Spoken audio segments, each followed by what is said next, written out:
Hello అండి, ఇవాళైతే healthy రెసిపీని అయితే మీ ముందుకు తీసుకొచ్చాను. ప్లీజ్ నా వీడియోలు కనుక మీకు నచ్చినట్లయితే నా వీడియోస్ని లైక్ చేయండి, నా ఛానల్ని సబ్స్క్రైబ్ చేసుకోండి, వీలైనంత వరకు మీ ఫ్యామిలీ మెంబర్స్కి కూడా షేర్ చేయండి ప్లీజ్. ఇప్పుడు ప్రాసెస్లోకి వచ్చేద్దాము. ఫస్ట్ అయితే కొన్ని వాటర్ తీసుకోవాలండి. వాటర్ బాయిల్ అవుతున్నప్పుడు అయితే పాలకూరని దాంట్లో వేసి ఒక 2 to 5 minutes వరకు దాంట్లో ఉంచాలి. ఇలా అయిపోయిన తర్వాత ఒక 2 to 5 minutes అయిపోయిన తర్వాత దాంట్లో నుంచి పాలకూరని అయితే తీసేసి చల్లారినాక అయితే మిక్సీ పట్టుకోవాలండి.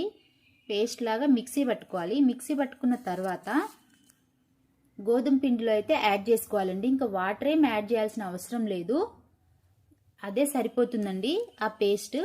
సో వాటర్ లేకుండా ఇలా పేస్ట్ తోటి అయితే ముద్దలాగా ప్రిపేర్ చేసుకోవాలి. ప్రిపేర్ చేసుకున్న తర్వాత కొంచెం నూనె లేదా నెయ్యి కూడా యాడ్ చేసుకోవచ్చండి. నేనైతే ఇక్కడ కొంచెం నూనెనే యాడ్ చేశాను. నూనె కూడా యాడ్ చేసిన తర్వాత ఒకసారి మిక్స్ చేసుకొని 10 to 15 minutes అయితే రెస్ట్ ఇచ్చేసాను. రెస్ట్ ఇచ్చేసిన తర్వాత మళ్ళీ పిండి ముద్దను తీసుకొని కొద్దిసేపు అయితే నీట్ చేసుకోవాలి. బాగా ఇలా సాఫ్ట్ డవ్ లాగా అయితే ప్రిపేర్ చేసుకోవాలి.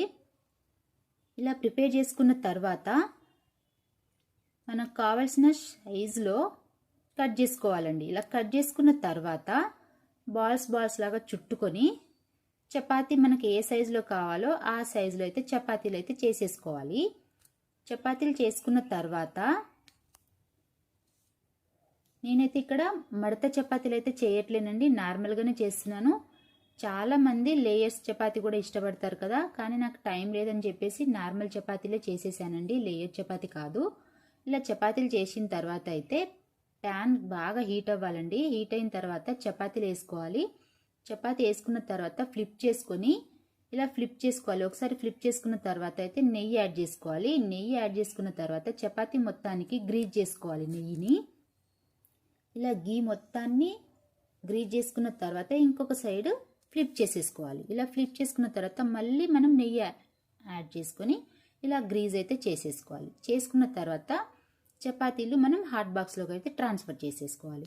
చేసుకున్న తర్వాత మనకు నచ్చిన కర్రీతోటి అయితే తీసుకోవాలండి మనము.